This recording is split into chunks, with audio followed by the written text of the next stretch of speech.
चलाओ तुम गोली। सर गोली चलाने की बात ही नहीं, शनाख्ती कार्ड नहीं नहीं, ये शनाख्ती कार्ड, ये मेरा शहर है। तुम होते कौन हो शनाख्ती कार्ड वाले? सर पुलिस वाले आपकी सेफ्टी के लिए खड़े हैं ना? नहीं, कोई सेफ्टी के लिए नहीं खड़े, अपने वजूद का एहसास दिलाने के लिए खड़े हो साले। आप लोगों की सेफ्टी के लिए खड़े हैं सर। अमीर बख्शो, अमीर शेख को कॉल करता हूँ। किस सारे के सारे तो यार शनाख्ती कार्ड ही मांगा मैंने, कोई बदतमीजी की आप लोगों से? रेड जोन में दाखिल हो रहे हैं। किस दल्ले का रेड जोन है ये? बताओ मुझे, कौन बैठ चौदह ये रेड जोन?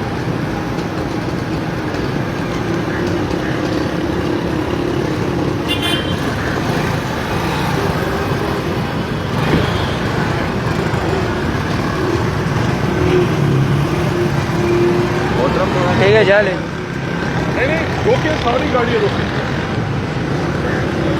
आगे कर ले जा, आगे की साइड पे लगा देना।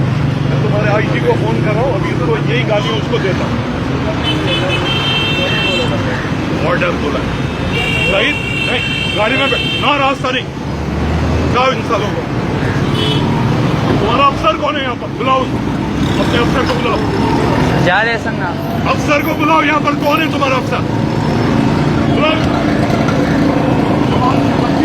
क्या है ये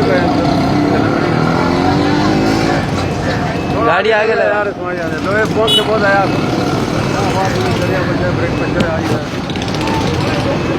बहना चाहिए ना ऐसे को फोन कर, फोन कर हाइपर हो गया। चलो भाई चलो। है बंदूक तान है मेरे ऊपर। इसका वीडियो बनाएगा। चलो कोई बात नहीं। तो मुझे, अगर तुम लोग मुझे नहीं जानते हो तो इस बैठ जो शहर में जानते किसको? यहाँ पर अपनी माँ चुदाने के लिए सब खड़े। मैं इस शहर का 2 बार एडमिनिस्ट्रेटर, तुम आम आदमी को क्या जानोगे? तुम शनाख्ती कार्ड चाहिए, मैं तुम्हारे आईजी की आज ऐसी